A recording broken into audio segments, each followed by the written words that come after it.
worship is our response to our encounter with God.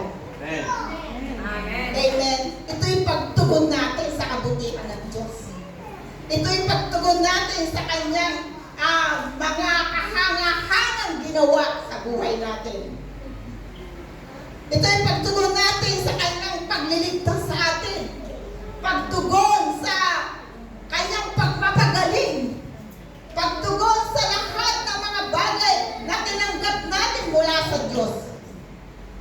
Mga kapatid, ito yung pag-acknowledge natin sa kadaklaan ng ating Panginoon.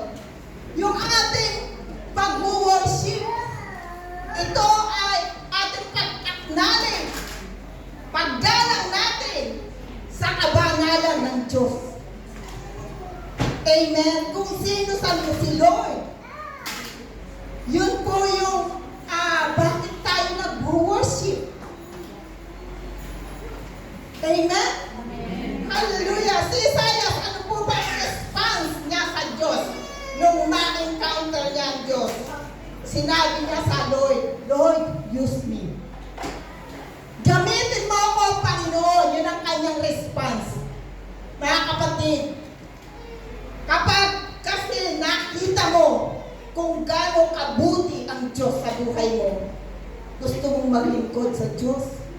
Amen? Amen. Amen. Si Pablo, ano response niya?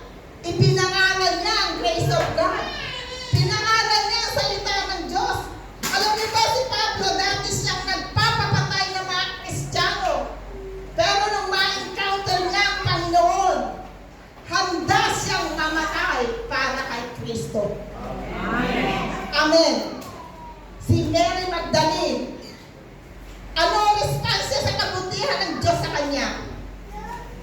Si Mary Magdalene, pinatawad sa kanyang mga kasalanan. Kahit po sa isa siyang prostitute, kahit siya ay masama sa paningin ng mga tao, tinanggap siya ng Panginoon. Iniligtas siya ng Diyos. Pinatawad ang lahat ng kanyang mga kasalanan. Amen?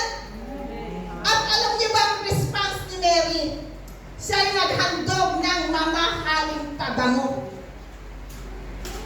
sa paanan ni Kristo. Ang pabango po na yun, nagkakahalaga ng isang taong sweldo.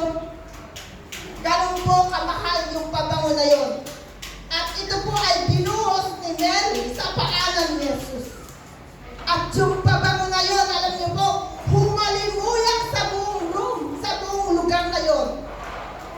At alam niyo po ba yung fragrance, yung amoy, yung mabangong amoy na yun, the fragrance of the perfume is a symbol of worship.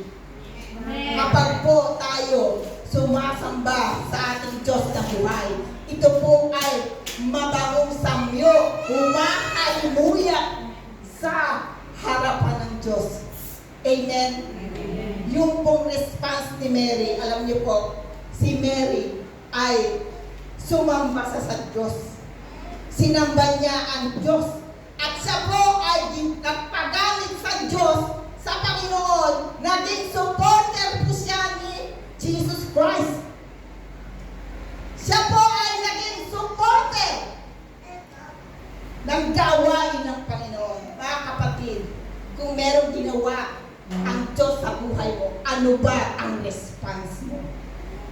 Mga kapatid, let us worship the Lord. Amen? Amen. Hallelujah.